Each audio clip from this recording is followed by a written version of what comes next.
What my desire is to be able to shorten the time in between where you are and where you want to go.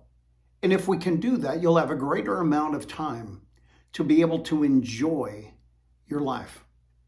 There are two kinds of people that are out there. There are those that front load their life and those that backload their life. Now, there's a difference in between a fool and a wise person. And let me tell you what those two things are.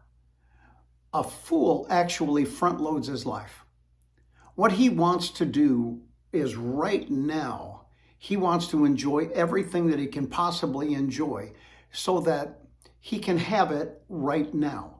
He doesn't have any delayed gratification. He wants instant gratification in everything that he does.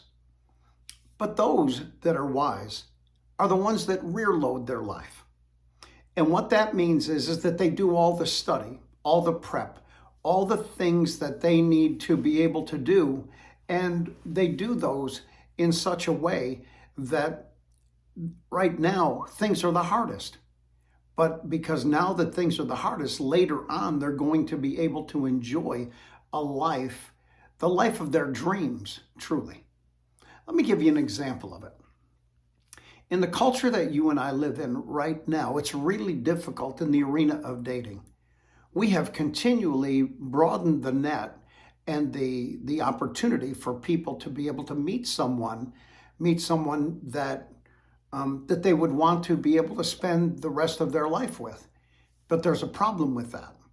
When you begin to spread the net out and you make things wider, when you're meeting these people, you're not necessarily meeting the people that you want to meet. You're meeting people that can tell you a story, that they can lie to you, that they can actually use you, abuse you, and all of the things that kind of go along with that.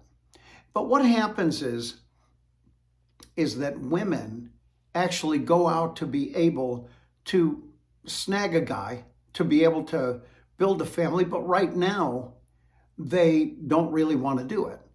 So they get up into their 20s, and what they do is that they sleep around, they just party, they just have a good time. They went to college, they get a career out of it. And because of the way the culture is, what we're doing is that we're attempting to be able to appease all of the disgruntledness of people's lives. And so what we do is we just continually throw money at it. So a girl then comes to a point to where what she is she has as much finances in her life as pretty much most of the guys that she could ever meet. And because she's got that amount of finances in her life, she says, honestly, I don't have to put up with this. I don't really need a man. But then all of a sudden, by the age of 30, their body clock begins to kick in.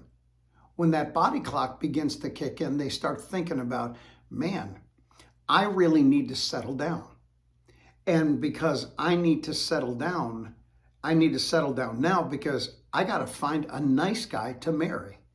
It's always been a question to me of how in the world that girls want to date bad boys, but they want to marry good boys.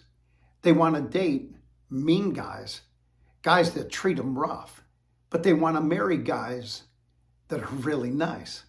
Now, there's a lot of argument about that, but the point remains the same. So what a girl does is that she goes out, she parties, she has a great time, she does these things, she sleeps around, she gets a high body count, which just means she slept with a lot of guys. But then she comes to the point to where she wants to have a family, and now she's looking for someone that is a suitable father for her children. And he's a great provider because she's not going to be able to go out there and provide anymore. So what happens is that when she gets there, the guys that are nice, the guys that are high value guys that make a lot of money, those guys don't want girls that have a high body count. They want somebody who, when they were growing up, their mother was and father were strict on them.